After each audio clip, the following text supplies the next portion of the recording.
Hello everyone, সবাই কেমন আছো? আশা করছি অনেক অনেক ভালো আছো। গুড মর্নিং সবাইকে। এই যে বরমশাই আর মেয়ে একটু আগে ঘুম থেকে উঠলো।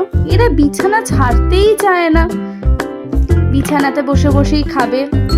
যাকগে, আমি আমার রান্না বান্না শুরু করে দিয়েছিলাম।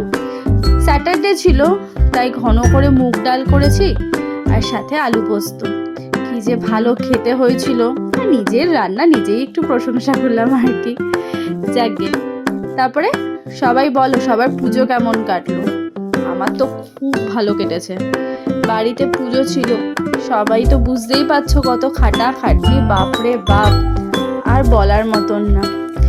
দেখতে দেখতে ডালটা সিদ্ধও বসিয়ে দিলাম। সেদিনকে খুব তাড়াতাড়ি রান্না বান্না হয়ে গেছিল। ডালটা সিদ্ধ হতে হতে আমার জন্য একটু চাও বসিয়ে নিয়েছিলাম। এনার্জি ড্রিঙ্ক বলে কথা আর কি। তারপরে বলো কে কে দুধ চা খাও বলো তো?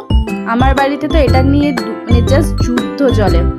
আমি কেন দুধ চা খাই, কেন তুমি সকালবেলা দুধ চা খাবে, খালি পেটে কেন খাবে? তুর্নার আজকে সকাল থেকে হাতে একটা ইনফেকশন হয়েছে, বুঝতে পারছি না কি থেকে হলো। আগের দিন রাত্রেবেলা প্রচুর রং ঘেটেছে, মানে অয়েল প্যাস্টেলগুলো ঘেটেছে। এই দেখো না হাতের কি অবস্থা করে রেখে দিয়েছে, কি বলবো আর। এই যে সাথে আলু পোস্তও বসিয়ে দিয়েছি আমি, ভাল লাগছিল বেশ। আর তার মধ্যে আর একটা ব্যাপার, শাশুড়ি ছিল না, কি যে চাপ লাগছিল। একদিকে রান্না করা, একদিকে মেয়েকে সামলানো, একদিকে বরকে সামলানো, মানে জাস্ট বলে বোঝাতে পারবো না কি যে সমস্যা হচ্ছিল। বিকেলবেলা চলে গেছিলাম দিদার বাড়িতে। দিওয়ালির জন্য কি সুন্দর করে সাজিয়েছে বাড়িটাকে, দেখো কি ভালো লাগছিল।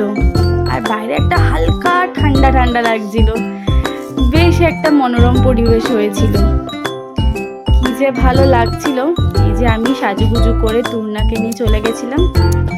রাত্রেবেলা বাড়িতে এসে বসেছিল গানের আসর, জাস্ট কপিরাইটের জন্য গানগুলো দিতে পারলাম না। তুর্না গান করছিল, আমার বরের এক বন্ধু এসেছিল, সে গিটার বাজাচ্ছিল, ওই যে আমার বর বসা, সবাই মিলে খুব সুন্দর একটা আসর বসিয়েছিলাম, বেশ ভালো লাগছিল। তাহলে এই ভিডিওটা দেখতে দেখতে এখানেই আজকে শেষ করছি। সবাই ভালো থাকবে, সুস্থ থাকবে, আর দিওয়ালিটা খুব ভালো করে কাটাবে। আর সবাই কিন্তু কমেন্ট করো যে ভিডিওগুলো কেমন লাগছে।